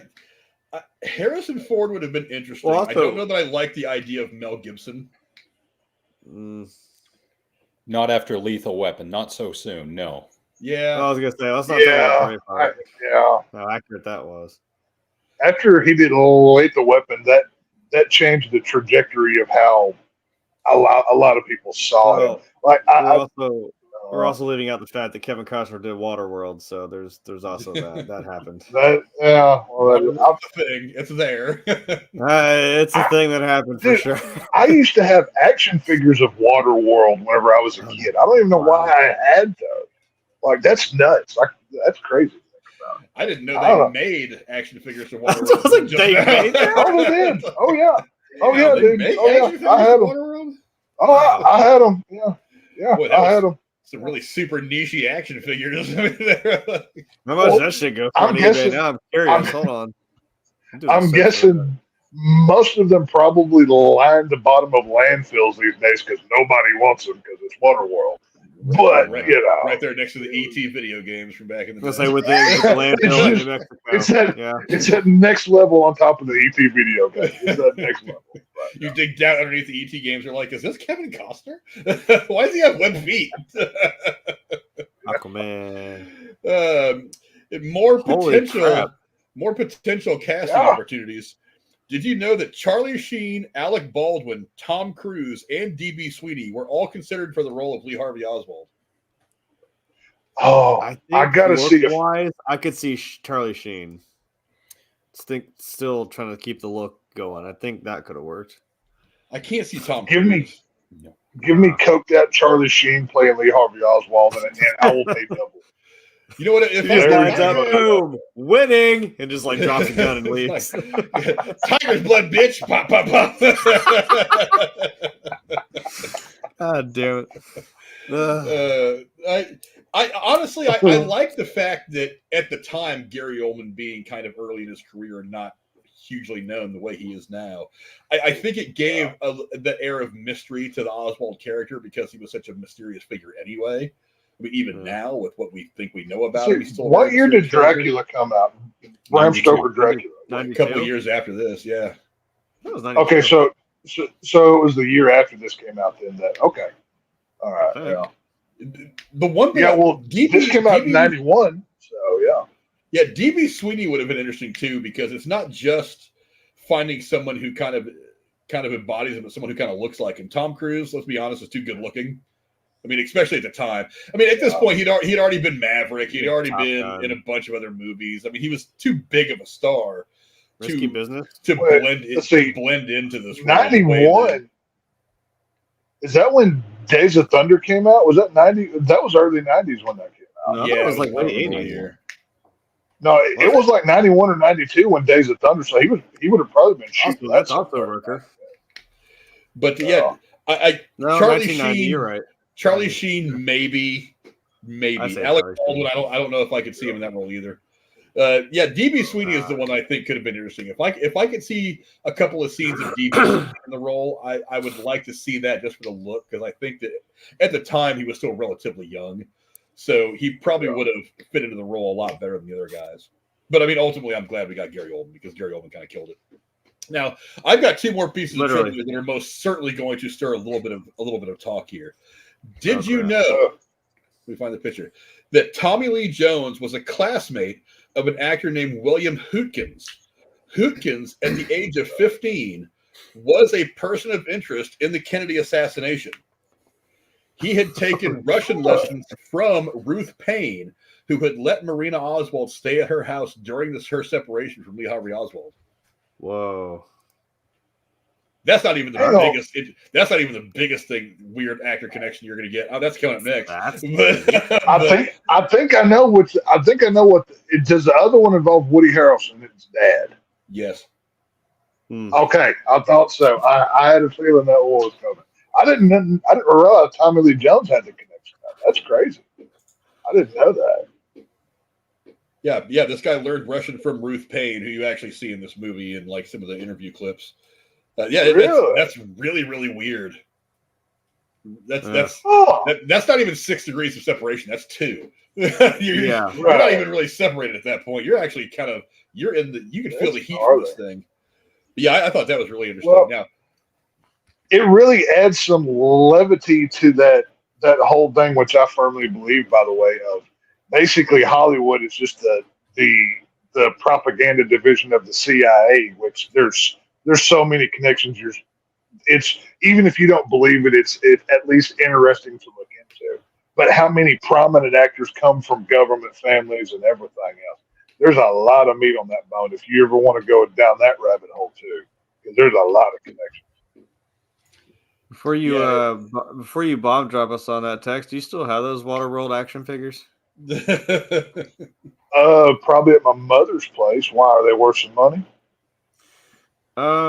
There's, well, of course, I'm in the most, obviously profitable place called eBay.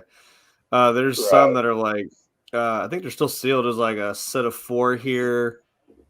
They're still sealed that are $60. There's one of just, Oh, wow. I think Kevin Costner's character that's about $55. Or it's a lot of I'm not, 5, sorry. mine. I guarantee you, mine ain't in the package, but I bet I could sell it for $5-10. Yeah. My God, that's money. I Right actually, funny enough, I was just digging through my parents' house for. I was trying to find my VHS of Matilda to take it to Mara Wilson because I saw her at Comic-Con. I was going to have her sign my movie. I didn't end up finding it, which is really upsetting. But I did find A Simple Wish, so I found a different movie for her to sign. However, when I was looking through some of the stuff at my parents' house, I was like, "Holy crap! I have one of those, those crazy rare Boba Fett's. It is glued in there. The rock is glued in there. If you know what I'm talking about." I was like, the choking hazard. Yeah. I was like, wait, holy crap! I didn't realize I had this whole time. Like, wait, this is the actual. It's out of the box, obviously. But I was like, just as a curiosity, I picked it up and went like, ah, damn it, it's glued in there. Fuck, I don't have one of the rare ones. That's okay. The fact that I have one and I just have one just casually sitting in when I was tearing through boxes, I was like, oh, that's kind of funny. I didn't know that. That's hilarious. Yeah. But anyway, go on. I'm sorry. I'm done with the eBay rabbit hole. I've got one more interesting one here that obviously Alex and Tex already kind of have the gist of what I'm about to give them. Jeremy, this might surprise you. It shocked the hell out of me when I read this a couple of weeks ago. I was like getting all this stuff together. All right, hit me with it. Actor Woody Harrelson, his father, Charles Harrison, was a hitman convicted of murder on 3 separate occasions. On the 3rd occasion, he admitted to the murder of a federal judge named John H. Wood Jr., and also admitted to having played a part in the assassination of JFK, and witnesses claimed that he had drawn maps of the location in Dallas from which he fired the weapon. The FBI discounted his claims. However, Jim Marrs claims in 1989's Crossfire that Charles Harrison is the youngest of the 3 tramps questioned and released by the police on the day of the assassination. Forensic artist Lewis Gibson has conducted photographic analysis and has concluded that the youngest and tallest tramp in that famous picture is, in fact, Charles Harrison. Holy shit. Whoa. Woody Harrelson's dad may have been the guy in the grassy knoll. He may have been yeah, you know what? God. Or wherever else they might have been shooting from. I mean, well, all I know is that's the best, cleanest shaved, finely dressed hobos I've ever seen in my life. If they're hobos, but it's funny that, like I said, if you ever want to deep dive that rabbit hole of the CIA and Hollywood connections of who's who and family ties, it's a juicy learn you can get there. Isn't it the thing that like everyone's got a horse thief in their family? So I mean, you know what I mean. So some might be a little closer than others, but you know what I mean. That's scary. I get it. Yeah, I read that and I was just like, wow, that is some serious shit. That makes me want to sit down with Woody Harrelson and be like, hey, bro, let's smoke a doob. I want to hear more about your dad. Right. I've always wanted to hang out with Woody Harrelson. That is on my bucket list. He just takes like a big drag. He's like, yeah, he was a natural born killer. Mic drop. My dad killed Kennedy. No big deal. No big deal. Right. Imagine having that as like, it's like, hi, I'm Woody Harrelson. I've been nominated for a bunch of awards. Been in a lot of really great movies. Oh, and my dad probably shot Kennedy. It's like, as a side note, my dad may have been the guy on the grassy knoll in Dallas that day. Yeah, right. Jesus Christ! Talk about having a full, rich family history. I mean, Woody Harrelson's kind of got us all beat, I think, right about now. But that's a good place to start wrapping things up on that crazy note that Woody Harrelson's family member may have been one of the people that fired the magic bullets. But yeah, I don't know, Jeremy. Why don't you give me your final thoughts on JFK? Yeah, if you've got the time to watch it, I mean, I'd definitely say it's worth it. It, like I said, it was a very captivating film. Honestly, like I said, I am usually fucking absolutely dead as soon as I hit that couch. Like, it just, I'm out because standing for 10 hours at work just kicks my ass. But like I said, I was just enthralled with this movie from start to finish, and I was worried that it was going to feel like 3 hours, and I'm like, it felt long, but it didn't feel like 3 hours long. You know what I mean? Like, just as we keep praising the Donald Sutherland scene, I was like, I was just all ears, like listening to him, like, oh my God, like to dump that much all at once, but still feel like it was just a quick, casual conversation is insane. It's definitely something to watch. And again, if you're into the political and history dramas, thrillers, again, stacked cast, so it was nothing short of pretty amazing. Because like I said, I had actually not seen this until we decided to review it. So honestly, I'm not mad about it. It's definitely worth a watch. Yeah, Tex, how about you? What are your final thoughts on Oliver Stone's JFK? Well, I'll sum my thoughts up in one sentence there, my friend Frank. This film is mind-blowingly good. Just you need to watch it. So. Did you?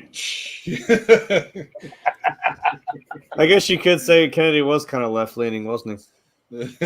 Well, you know. I got Alex with that one. Well, now, since you've opened that door, do you know why Kennedy was such a good president, right? Because he was very open-minded. Maryland. Damn it, you stole it. Yes.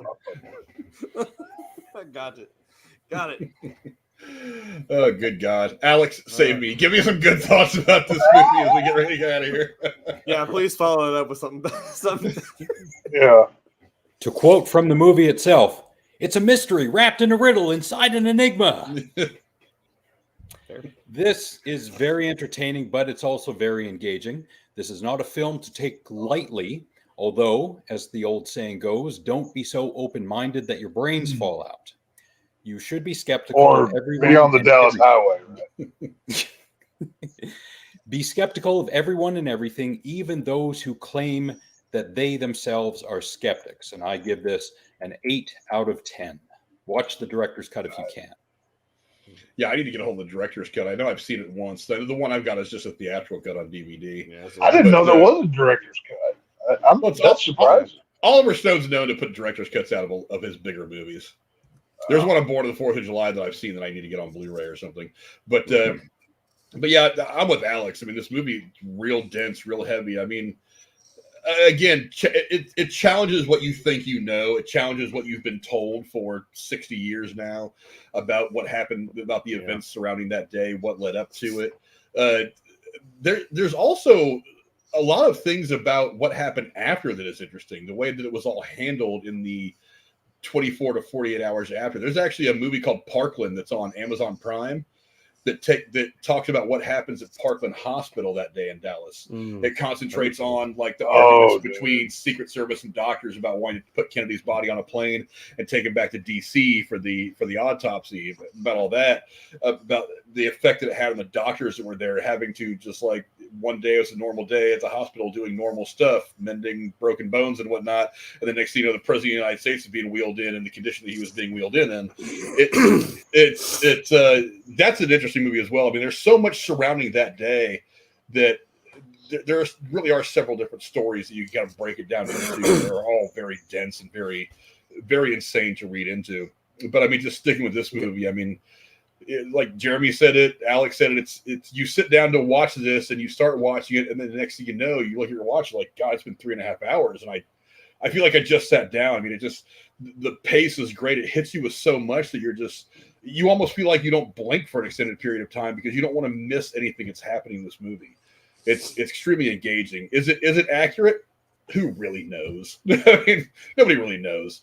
But once again, that damn Carcano rifle. That's for damn sure. It puts a lot of information out there that is, as far as anybody knows, is as correct as any of the information that comes in the Warren report. So, I mean, yeah, take it with a little bit of a grain of salt, but pay attention to all of it, because there's a lot that we don't know about that day, and I think that was the point that Oliver Stone was trying to make.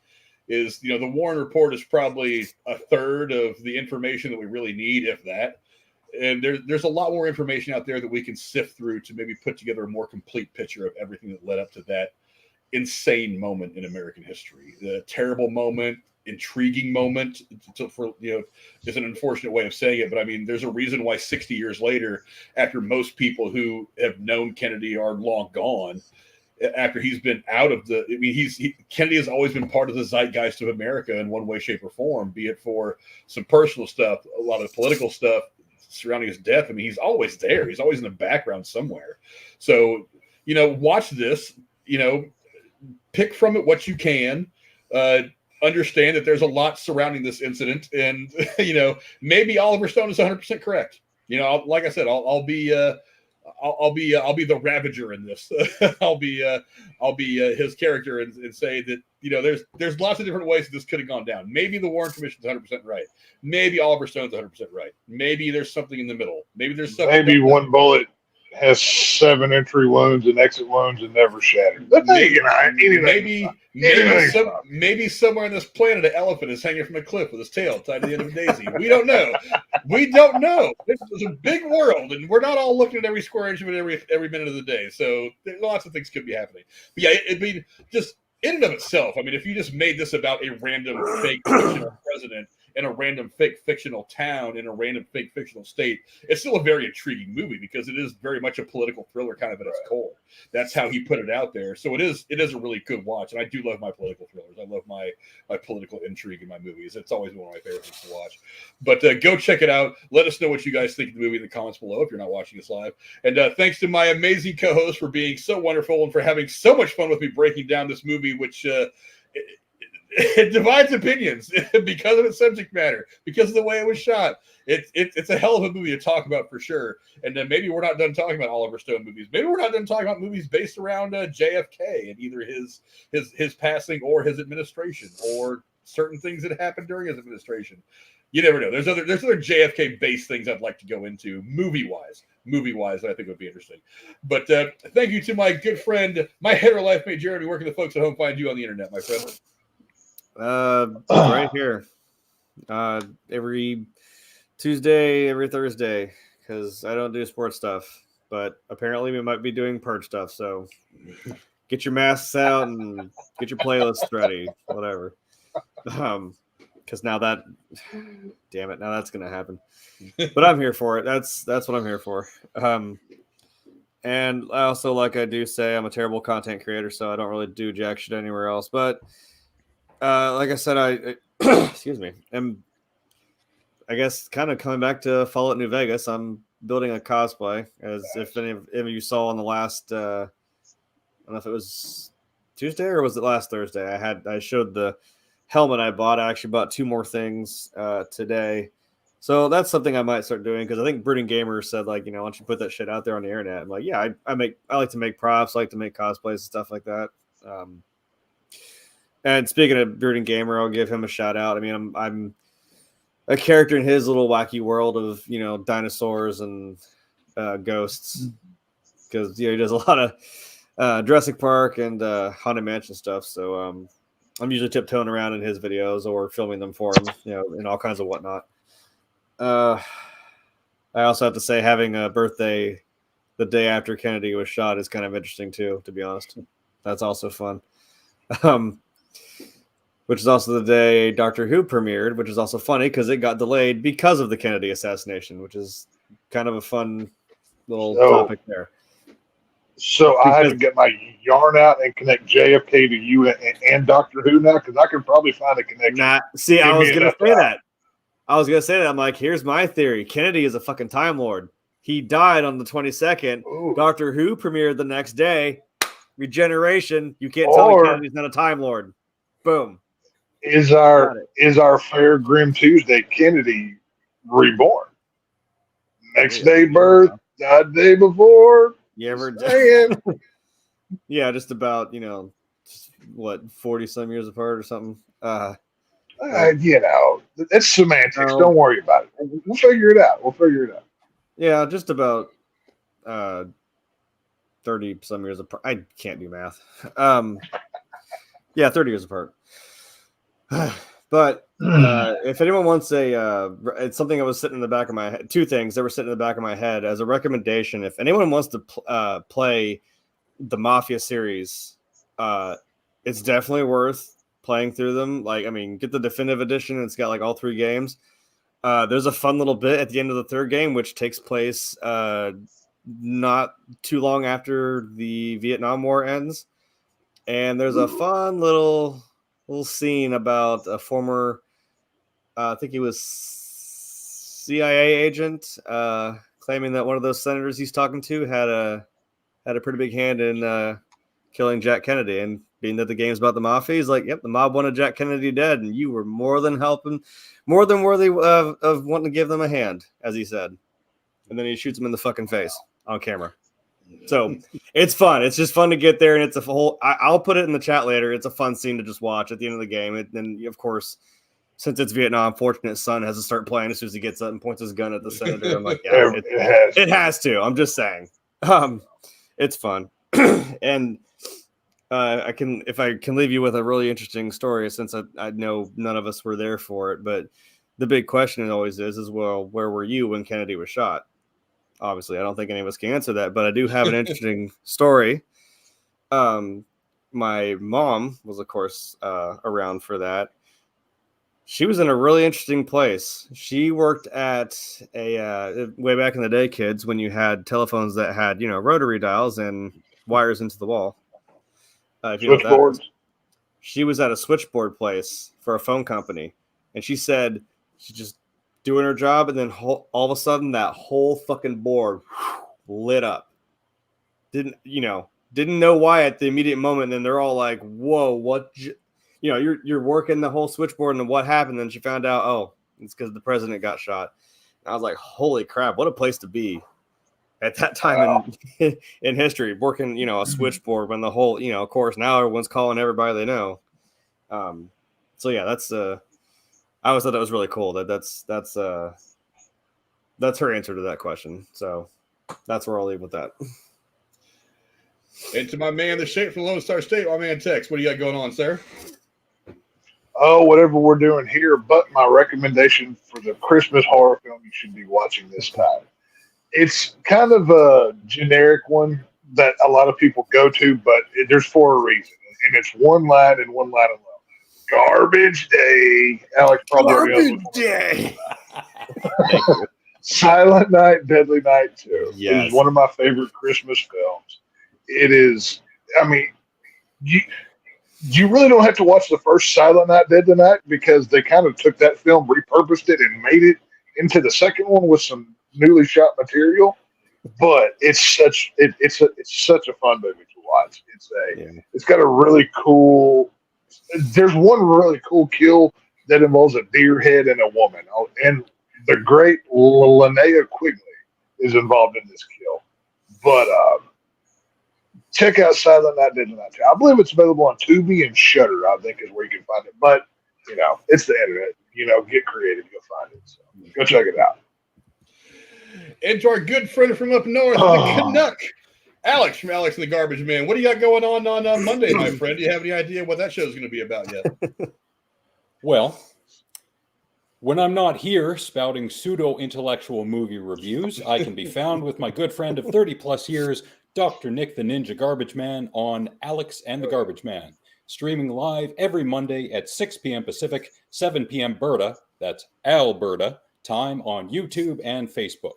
There's also the You Missed It podcast, which can be found on Audio Boom and Spotify, where myself and my co-hosts, Jack, Zach, Ryland, and Andrew, discuss movies that we think are underrated. We're going to be talking more in depth, I think, this coming Monday about what a reenactment of the JFK assassination would look like with Casey. No. Casey gets plugged even when he's not in. Casey gets plugged in when he's not in the chat. This is crazy. This is weirdly absent today. That's kind of funny. Yeah. Just saying. Yeah. Hashtag where was Casey? Ooh. There you go. Just give him a donut or like a 60 he was bucket from KFC. He'd be like, "Oh, cool." I know where Casey was. He was back to the left. Sniper glint up in the left. His Fortnite instincts are going to kick in. He's like, "Oh shit, it's a sniper glint." They need a Kennedy skin for Fortnite just so you can recreate, blasting the top of his head off. Fortnite needs to do that. I mean, he was in. Oh God, was it the first Black Ops Zombies? You could play as Kennedy. Yeah. There you go. Kennedy. Yeah. It was Kennedy, Castro. I think. Yeah, I'm trying to remember. McNamara was one of the characters. Yeah. I was playing as Kennedy. I was been forever since I played that game. McNamara and somebody else. Yeah. I forget who. I want to say that there might be a mask in like Payday 2 or something. Or maybe in Payday 3. Payday 3 just came out. I don't know. I know they have a mask that I always wanted and I thought was the fucking coolest thing. I don't remember what it's called, but it was definitely John Dillinger's face. It was like not the mugshot, but like the after, because it's got like a small, like you tell the bullet wound in his face, like from when he got shot. His death mask? Yeah, it's like his death mask. It's a mask to rob banks, but of course the most famous bank robber. And it's like the eyes are shut and there's like a hole in the face. And I'm like, that's kind of cool. It's real simple. Looks like it's a black and white picture. It was one of the coolest masks. There might be a Kennedy one. I'm not totally sure on that. There is one Kennedy thing that we forgot, y'all. I don't know if y'all remember X-Men First Class. Magneto was on the grassy knoll whenever this went down. That's the reason why that magic bullet happened. Right? Yeah. He went there to save Kennedy because Kennedy was actually an X-Man. He was a mutant that he didn't suit up yet with Wolverine and Cyclops and everything. So maybe, just maybe, we can lay the magic bullet theory at the feet of Magneto for doing his thing, and he just failed his mission. So maybe the X-Men did it. So blame Disney. Or if you believe the Watchmen, Negan definitely was on the grassy knoll with a rifle. Or it was totally the comedian in Watchmen. So if you go DC. If you go DC, the comedian did it. If you go Marvel, Magneto did it. There we go. We just solved Kennedy, guys. We fixed it for you. Or like I said, he's a Time Lord. It only took us almost 2 hours, but we did it. It's pretty impressive. The movie's still not over. Why did this take 60 years? We did it in 2. It's fine. It's fine. As for me, you can find me here Tuesdays, Wednesdays, and Thursdays. Tuesdays, we're going to be talking about one of my favorite Christmas movies ever. And I hate Christmas. We're going to be talking about Scrooge, the Bill Murray classic from the 80s. Fantastic movie. It is a retelling of the not the Night Before Christmas, of the Christmas Carol. A bit of a modern day retelling for 1987 or 88, whenever this movie came out. Right. Definitely one of my top 3. There's only really 3 Christmas movies that I ever watched that I enjoy. This is one of them right here. Bill Murray's Scrooge. You can find us doing that on Tuesday. And of course, Wednesday, I'll be back with Tex and whoever else is going to show up. Probably the Rose, probably Marcus. And maybe I think J-Man had a lot of fun coming and talking football this last night. So maybe he'll pop back on. It was good. Before the end of the season. But we'll be back here to talk football on Wednesday. And then, of course, Thursday we'll have another review. Thanks to my amazing co-host for being so wonderful. Thanks to all of you for coming to hang out with us tonight. We very much appreciate it. We will see you guys next time. Don't forget to go check out Alex and Garbage Fan. Link to the below.